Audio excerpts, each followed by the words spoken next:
What made the difference is the power in the Word of God. Take it to God in prayer. Say, Lord, what do you want me to do here? How do you want me to do it?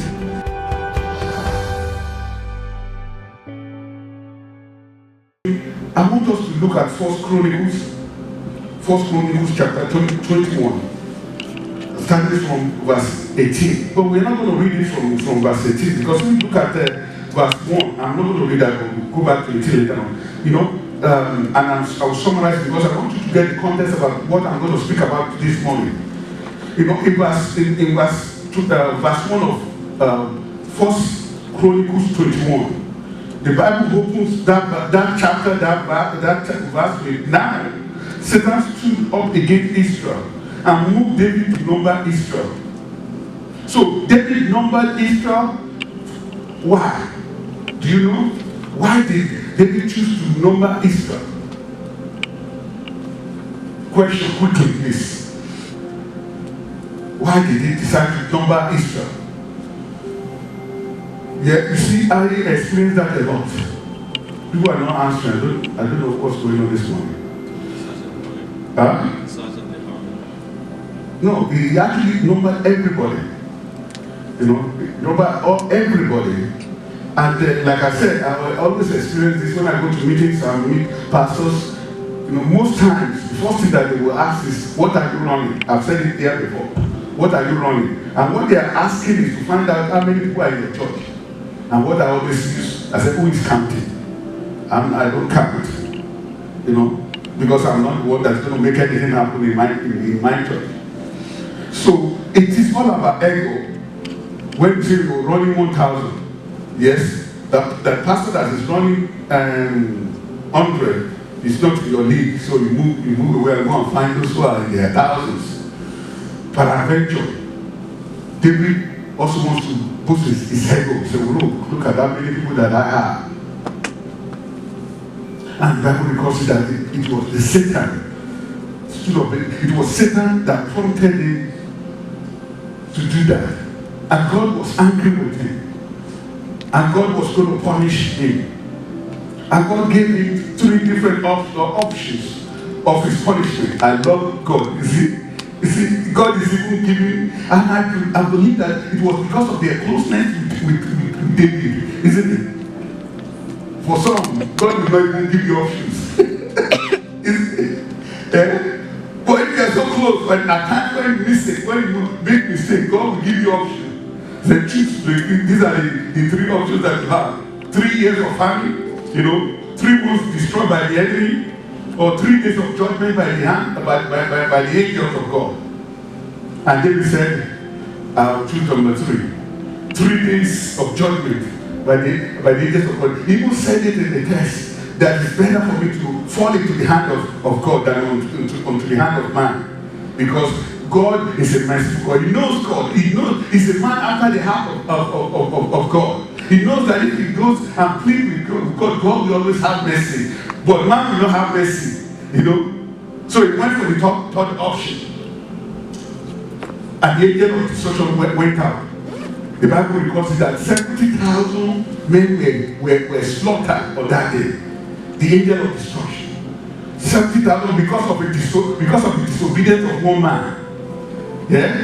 And that's the reason why, even for me as a leader, I always watch everything that I do, that I say. Because there's a mantle of anointing, there's a mantle of blessing, there's a mantle of the Holy Spirit upon my life that I cannot do anything. It's not going to just affect me alone. It will affect a lot of people. So I'm very careful. It was David that sinned. But look at it, 70,000 men were destroyed.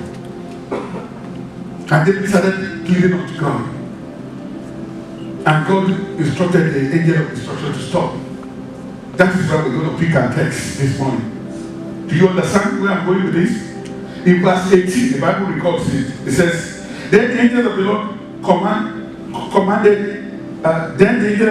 Lord commanded Gad to say to David, that David should go up and build an altar to the Lord on the threshing floor of Onan the Jebusite. So what this means is that God is now ready to forgive David, but he needs to offer sacrifice. So he now instructed David, go and build an altar for me. You know, in those past days, you have to build a physical altar. But today, what altar are you building? That's the question that I'm asking you. What altar are you building for God?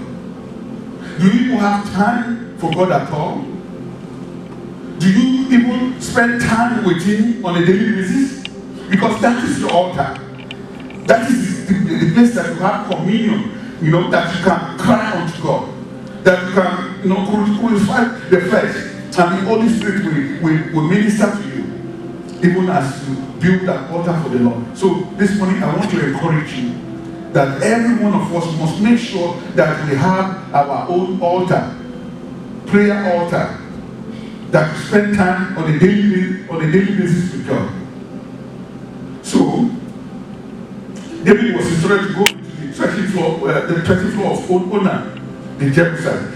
In verse 19, the Bible says, so David went up at the word of God when he spoke in the name of the Lord. Now in verse 20, now Onan turned back and saw the angel.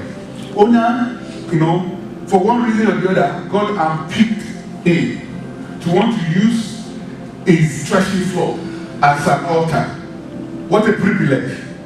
And I want to say it to you as well, that for the reason that you are here, it is not by accident. God handpicked you to be here today because He wants to use you for His greatness.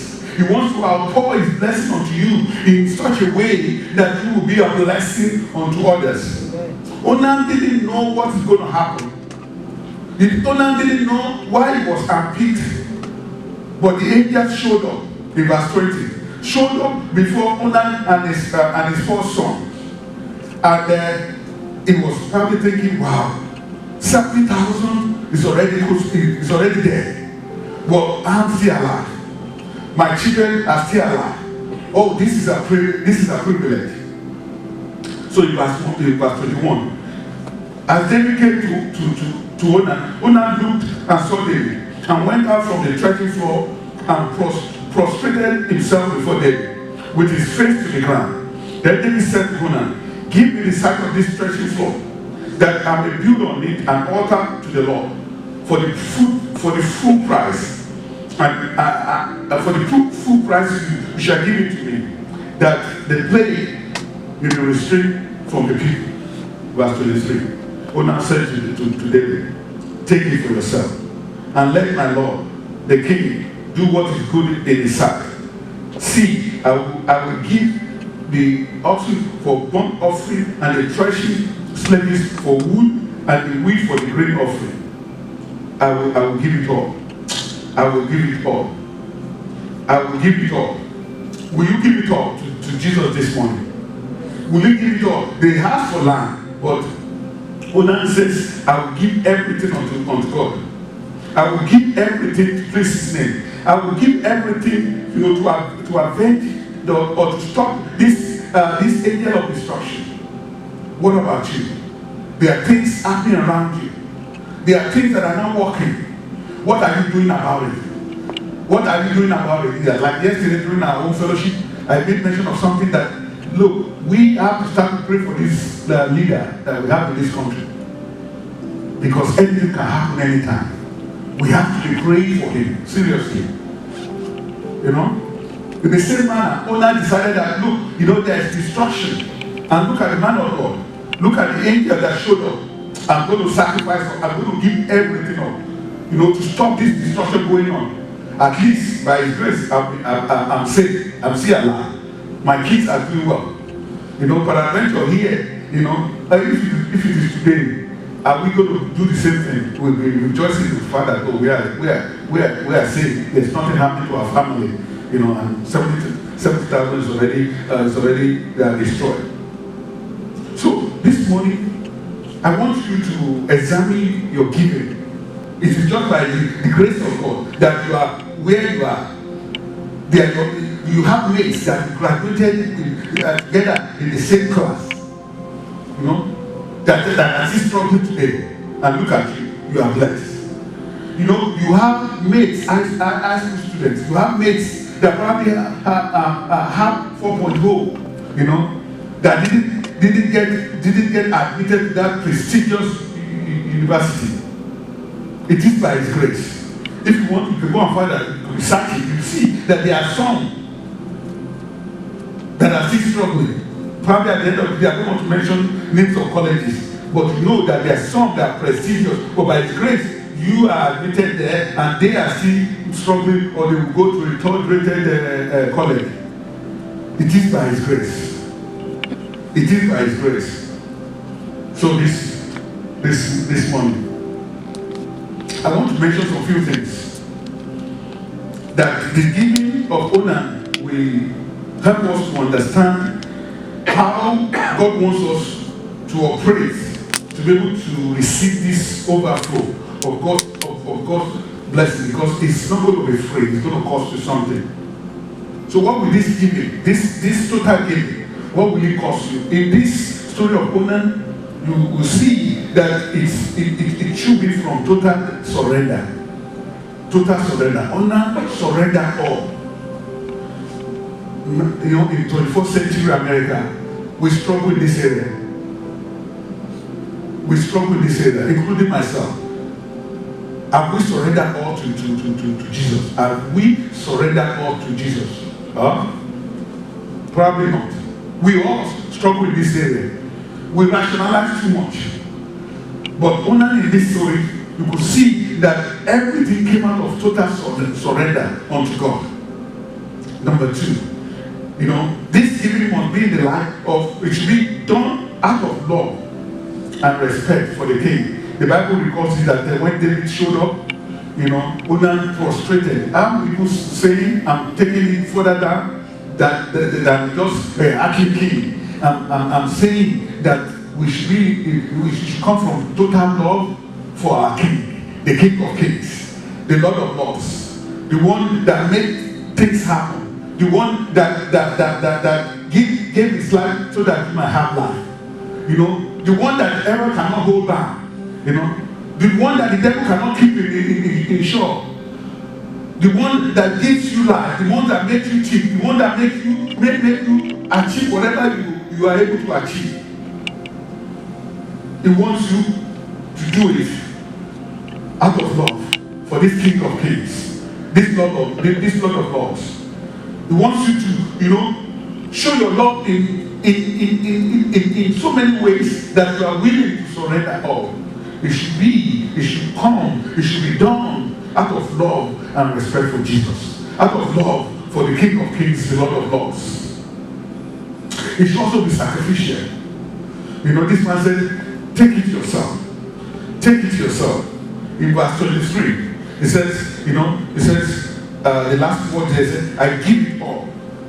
The beginning of verse 23, you know, says, take it yourself. And let my Lord the King do what is good in his eyes. What is good in his eyes. You know, I've had people that, you know, at times who start to query pastors, you know, what do you do with the money? You know? Because they don't have understanding, they don't have visibility. Because not everybody has visibility to the way the money is spent. You know, I've experienced somebody asking me, oh, Pastor, what do you do during the week? You know, they think you just drinking coffee every day. And people like that, I've taken them on, I said, come with me on one day. Just spend one day with me. Let's hang out together. So you see what I do on a daily basis. You know, and you see how easy it is. You see where I was drinking coffee, so you can drink coffee with me as well. So it must be sacrificial. If your giving is not sacrificial, you know, you might not mean anything to God. You know, this guy gave everything. He said, no, money, I don't want it. Take it all. And I will go an extra mile. I'll give you the weight, you know, for the weight of it. I'll give you the wood, you know, to make the sacrifice. I'll give you everything. Have you done that? Hello? Have you at any point in time done that? You hear Jesus, or you hear a voice, you might say it's a voice that says, give your time, for these young ones. Give your time for these little ones. You say, no. I'll come late from work. I don't have time. It's because I don't want us to narrow this down just to money alone. It's more than that. God wants you to give all. Onan here was not even only giving the land. He said, I'm going to give you extra things, that will work, that will help into making this sacrifice. So the task of giving has to be sacrificial. It has to be in an institution whereby, you are taking out of your, I don't want to use negative word, lack. It is out of your abundance. It is not easy, it is not convenient. You'll be working all day, and there's a need at the church. You come to church. That is sacrificial. You wake up early in the morning to go and pick somebody so that person will make church. That is sacrificial. Yeah? The story was told of a minister in the church that was coming, very early, was coming into church, and he met this lady crying on the parking lot. Crying. And then she stopped by and was trying to console her. After a while, this lady opened up and tell the story of all the abuse that she's been getting from at home. To cut the long story short, this minister of God that was already in church here, parking lot, spent time, the church time, with this girl. So some of the people in church, they didn't know that she was actually in the vicinity of the church. And then after church for a few hours, we started receiving texts, messages, emails. Oh, why don't you come to church? Are you losing your faith? Are you this, that? Not knowing that the sacrifice of that day was, even to God, that is me, am I wrong, was more than even for her to be in church on that day. Because the soul was saved. That girl, you never know, might be going on to kill herself. So God used that to rescue a soul. So it must be sacrificial. Your giving must be sacrificial. So that's the example that I just gave. It wasn't about money. It wasn't even about serving in the church. It was even outside the church.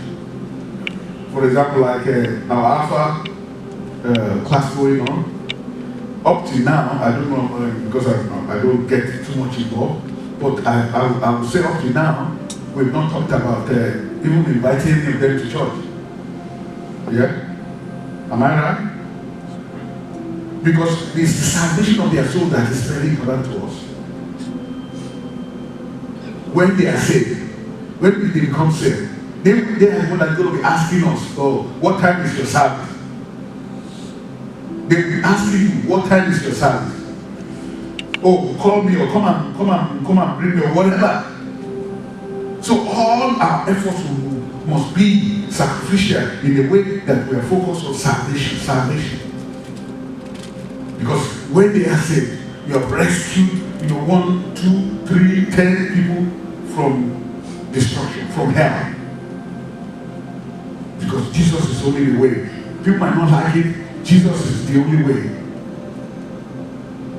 And finally, your giving will be rewarded. Your giving will be rewarded. God rewarded Onan miraculously. God rewarded Onan, bountifully. Overflow. We're talking about overflow. When you give sacrificially, when you give, out of love for this King of Kings, you are going to be blessed. There's no doubt about it. You are going to be blessed. And I was asking myself, how did I know? Because that was not recorded even in this very particular text. But if you turn with me to 2 Chronicles chapter 3 in verse 1. The Bible records it now. It said now. Solomon began to build the house of the Lord at Jerusalem on Mount Moriah. Listen to this, it said, where the Lord had appeared to his father David, at the place that David had prepared on the threshing floor of Onan the Jebusite. Did you hear that? Did you hear that? The temple at Jerusalem was built on the land that Onan gave to David. Solomon built on the land that Onan, by faith, gave unto David to build for an altar. And it is the same place. It is the same place that Jesus will show up and reign and rule when he comes back again. Ha ha! Thank you, my sister. Did you hear that? You know, your sacrifice today. Listen, that was, I don't know, probably 3,000 years ago, or probably more than that. That out of faith, Onan, sacrifice was saying, take it all, take it all. So your sacrifice of today, you don't know what you are laying on for yourself. You don't know what you are laying on for your generation. For it is there, look at it, read it. It was the same land, at the same place that David had prepared on the threshing floor of Onan the Jebusite. That obedience of your giving, God is going to bless you, to our own overflow. Because I believe, though the Bible didn't record it there, I believe he was even blessed abundantly. Because David paid for the land. And I think David paid more than the going price. That's extra blessing for Onan. Not even to think about that. It is the same land that the temple was built on. It is the same land that Jesus is going to sit on. When he comes back again. Can you see that? So God is saying to you, I'm setting you up. All I need of you is to operate in obedience. I'm setting you up for something greater that your ear, your eyes, nothing, you can't comprehend what I'm going to do based on your giving. I'm going to overflow your life like never before. So is there an owner in the house? Is there an owner in the house? Is there an owner in the house that is willing to say, I give it all? Though it's inconvenience, I give it all. Though I don't have enough, but I do have enough. But I'm giving it all. Though I have this, but I'm going to share it with my brother. I'm going to share it with my sister. That giftings that is needed in the church, I'm willing to spend to use it for the glory of God. I'm willing to use it for to honor God. My time, I'm going to spend my time, to preach the gospel to my friends and colleagues at school. Some of these young people, they're not evangelizing anymore. They're not talking about it because it is not, it is not something that is attractive to people. Probably if you say Jesus loved them, to them they will look at you like an outcast. And they're not talking anymore. They're not sharing the good news of our Lord Jesus Christ with people anymore. Today, you have to change that. Because you never know. That act of faithfulness, that act of sacrifice, might be what God is going to use mightily to draw multitude onto his kingdom in the name of Jesus. Onan didn't know that at the end of the day, this land is going to be used to build a temple. So what are you going to give unto God? This is what God is saying to you this morning. Whatever you give unto me, I will build a temple on it. Whatever you give unto me, I will glorify my name using it. Whatever you give unto me, it will be mentioned for eternity. So wherever, to the Jews, I actually first heard this name, Onan, from a Jew. To the Jews, they know this story. We might not know it as Christians. They're still talking about Onan to today. So your giving is a powerful way for you to reposition yourself for this outpouring, for this overflow that is coming. I don't want you to rationalize it. I don't want you to think twice whether it's going to work or not. Just do it. Is it Nike? Just do it. Yeah, that is Nike slogan, isn't it? Just do it. Thank you. Yeah. Just do it. Just give, your pocket money. Somebody cannot, probably they forgot their money at home or whatever. Use your pocket money and buy food and share together. That's giving at your level. And God is going to reward you. God is going to overflow like never before in your life in Jesus' name. You start to discover that from that moment onward, just like every subject, every class. And you will know, God will show you. Will show himself mighty in your life. He will let you know that it's out of this faithfulness that this started to happen in your life. What is the area of your need? What is the area? Because your need is different from mine. What is the area of your need? As you start to give, like Onan, willing to give it all. In your mentality, in your everything. You are not only thinking, I need to hold this. It is not enough before. Well, why do you want me to give out of what is not enough? No. It is enough. It is more than enough. Because you have known somebody that can provide to make it overflow. It is half full, not half empty. It is half full. God will help us in the name of Jesus. So, I want to pray for some people. That if you struggle in this area of giving, there's some that struggle in this area of giving. They struggle. They want to, they want to, but for one reason or another, they struggle in that area. I work hard for my money, and they are not able to give out of it. Or, I'm so busy,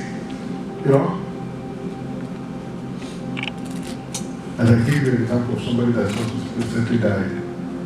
That we are talking politics a few weeks ago. What if you take that life? Go for me, because he has promised us long life. But it is possible. You're going to give an excuse that you're busy, you don't have time for him, and you don't have time for these people. Because all these people, they need you. You might not know it. I need you. You need me more than you think. I need you. Huh? All eyes closed. What made the difference is the power in the word of God. Take it to God in prayer. Say, Lord, what do you want me to do here? How do you want me to do it?